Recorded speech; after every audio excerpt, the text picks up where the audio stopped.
이 새벽에 우리에게 주시는 하나님의 말씀은 구약성경 에스라 2장 1절부터 70절까지의 말씀입니다. 제가 가지고 있는 성경책으로 구약성경 711쪽에 있습니다. 다소 길지만 하나님의 말씀을 받들어 읽겠습니다.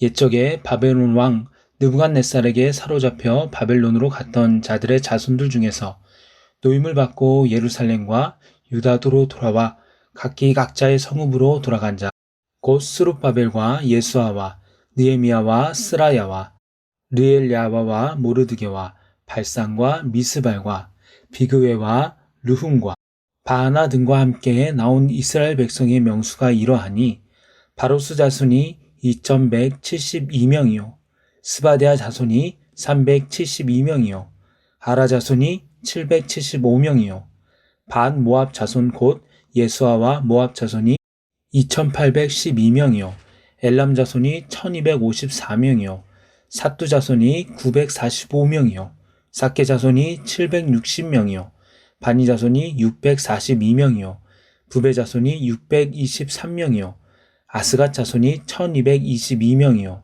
아도리감 자손이 666명이요 비그웨 자손이 2056명이요 아딘 자손이 454명이요 아델 자손 곧 히스기야 자손이 98명이요 베세 자손이 323명이요 요라 자손이 112명이요 하숨 자손이 223명이요 깃발 자손이 95명이요 베들레헴 사람이 123명이요 느도바 사람이 56명이요 아나돗 사람이 128명이요 아스마웻 자손이 42명이요 기랴 다림과 그비라와 부에롯 자손이 743명이요 라마와 게바 자손이 621명이요 믹마스 사람이 122명이요 베델과 아이 사람이 223명이요 느보 자손이 52명이요 막비스 자손이 156명이요 다른 엘람 자손이 1254명이요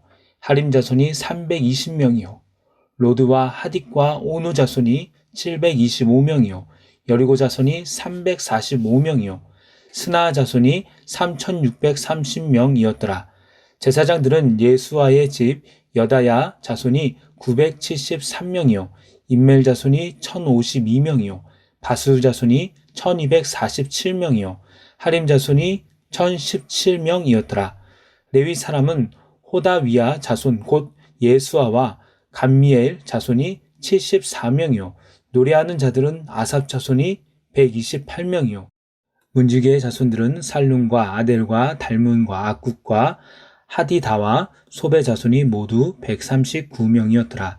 느디님 사람들은 시아 자손과 하수바 자손과 답바옷 자손과 게로스 자손과 시아아 자손과 바돈 자손과 르바나 자손과 하가바 자손과 악굽 자손과 하갑 자손과 시물레 자손과 하난 자손과 깃들 자손과 가을 자손과 르아야 자손과 르신 자손과 르고다 자손과 갓삼 자손과 우사 자손과 바세아 자손과 베세 자손과 아스나 자손과 무니 자손과 르부심 자손과 박북 자손과 하그바 자손과 할훌 자손과 바슬룻 자손과 무이다 자손과 하르사 자손과 바르고스 자손과 시스라 자손과 데마 자손과 느시아 자손과 하디바 자손이었더라.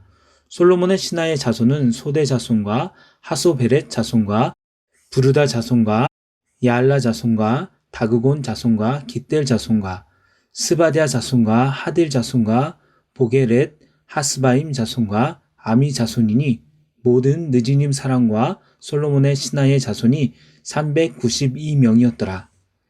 델멜라와 델 하르사와 그룹과 아땅과 임멜에서 올라온 자가 있으나 그들의 조상의 가문과 선조가 이스라엘에 속하였는지 밝힐 수 없었더라.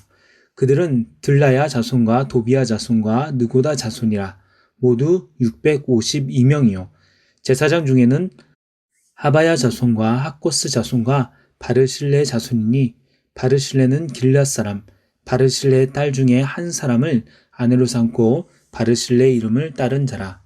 이 사람들은 계보 중에서 자기 이름을 찾아도 얻지 못하므로 그들을 부정하게 여겨 제사장의 직분을 행하지 못하게 하고 방백이 그들에게 명령하여 우림과 둠밈을 가진 제사장이 일어나기 전에는 지성물을 먹지 말라 하였느니라.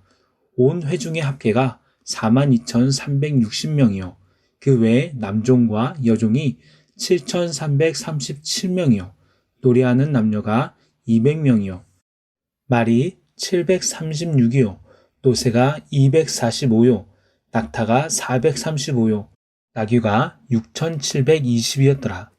어떤 족장들이 예루살렘에 있는 여호와의 성전터에 이르러 하나님의 전을 그곳에 다시 건축하려고 예물을 기쁘게 드리되 힘 잘하는 대로 공사하는 금고에 드리니 금이 6만 첫 다리기요 은이 5천만에요 제사장의 옷이 100벌이었더라. 이에 제사장들과 레위 사람들과 백성 몇과 노래하는 자들과 문지기들과 느디님 사람들이 각자의 성읍에 살았고 이스라엘 무리도 각자의 성읍에 살았더라. 아멘. 이 시간에는 새로운 시작을 위한 결단이라는 제목으로 말씀을 나누도록 하겠습니다. 이 장은 사람의 이름과 숫자, 지명들이 많이 나와 있어서 다소 읽기가 어렵고 이해하기가 쉽지 않지만 조금씩 구분해서 읽는다면 이 장이 왜 이렇게 나열이 됐는지 어렵지 않게 이해할 수 있습니다. 먼저 이 장 1절에서부터는 옛적에 느부갓네살로부터 사로잡혀서 바벨론으로 왔던 사람들의 자손들 중에서 노임을 받고 하나님의 감동으로 예루살렘과 유다도로 돌아간 자들의 이름과 그 명수가 나옵니다. 2절에는 돌아가는 이스라엘 민족의 지도자가 나오는데요. 스룹바벨과 예수아로 시작하여 바나까지 총 11명입니다. 본문과 병행 구절인 느헤미야 7장 7절에는 12명의 이름이 나오는데요. 학자들은 아마도 필사자의 실수로 나아만이란 이름 한 명이 빠졌다고 보고 있습니다. 바벨론에서 예루살렘과 유다도로 행하는 이들의 지도자 12명이 언급된 이유는 이들이 12지파를 상징하기 때문입니다. 사실 70여 년 전에 바벨론에게 끌려간 지파는 유다와 베냐민 지파였습니다. 나머지 지파는 그 이전에 아수르에 의해서 멸망당했습니다.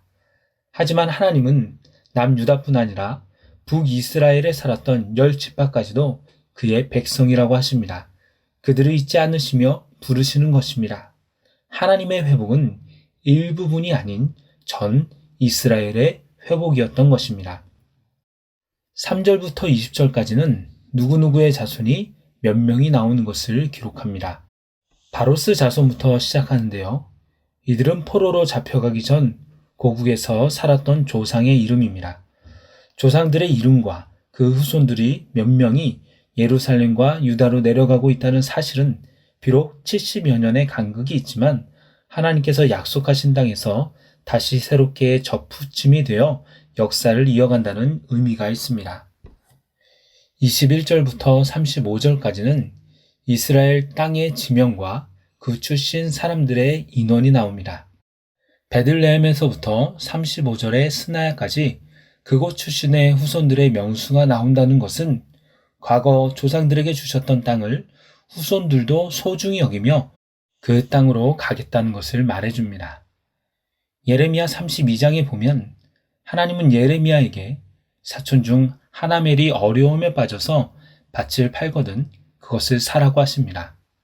당시 예레미야는 바벨론에 의해 남유다가 곧 멸망할 것을 예언하였기에 왕궁의 시위대 뜰에 갇혀 있었던 소망이 없던 때였습니다. 밭을 사려면 희망이 있어야 됩니다. 곧 나라가 멸망하는데 밭을 살 필요가 없습니다. 차라리 금이나 은을 가지고 있어야 할 것입니다. 하지만 예레미야는 그 밭을 삽니다. 그때 하나님은 이렇게 말씀하십니다. 예레미야 32장 15절입니다. 만군의 여호와 이스라엘의 하나님께서 이와 같이 말씀하시니라.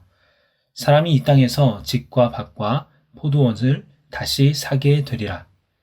이 예언이 일어난 후 70년 후에 정말 그러한 일이 일어난 것입니다. 후손들이 와서 다시 조상들의 땅을 차지한 것입니다. 36절부터 58절까지는 성전에서 직무를 맡은 자들의 자손의 수를 말하고 있습니다.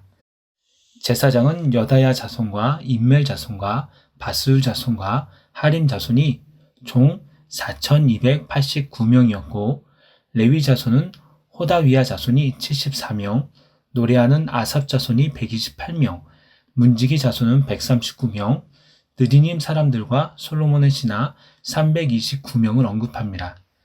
여기서 주목하여 볼 것은 43절의 느디님 사람들입니다. 느디님은 바쳐진 자들, 주어진 자들이란 뜻입니다. 이들은 전쟁의 포로로서 레위인들을 위해 나무 패는 일과 물 깃는 일들을 했는데 대부분 외국인이었습니다. 많은 학자들은 여호수아 9장의 기브온 주민들이 느디님 사람이라고 추정하기도 합니다. 보통 조상이 전쟁의 포로이고 시중드는 사람이라면 다시 이스라엘 백성들과 살기를 원치 않을 것입니다. 하지만 이들의 후손들은 성전에서 봉사하기 위하여 예루살렘으로 옵니다. 왜 그렇습니까? 어떠한 지위보다 하나님의 성전을 섬기고 하나님 안에서 사는 것이 가장 행복한 것임을 알았기에 그 후손들도 예배하기 위하여 온 것입니다. 어찌 보면 보통 이스라엘 백성들보다 이 느디님 사람들의 자녀를 향한 신앙 교육이 더 잘 됐는지도 모릅니다. 59절부터 63절에 나오는 사람들은 그들의 가문과 선조를 제대로 밝힐 수 없었습니다. 그 중에는 일반 백성들도 있고 제사장 가문도 있었던 것 같습니다. 하지만 그렇다고 그들을 함부로 취급하지는 않습니다.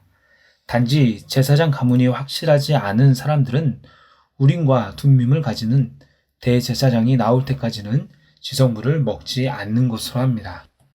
이렇게 예루살렘에 온 모든 회중의 합계는 64절 이하에 보면 42,360명이며 남종과 여종, 말, 노새, 낙타, 나귀 등이 있는 것으로 나옵니다. 바벨론에서도 많이 가지고 왔지만 족장들은 성전을 짓기 위해 더 많은 예물을 드리며 풍족하게 합니다. 70절에서 이렇게 온 백성들은 각자의 성읍에 사는 것으로 이 장은 마무리를 짓습니다. 말씀을 맺도록 하겠습니다. 이스라엘 백성들이 포로로 끌려간 지 70년이 되었습니다. 그곳에서 정착한 지 70년이 넘었다는 것은 대부분의 백성들이 태어난 곳은 바벨론이었다는 것입니다.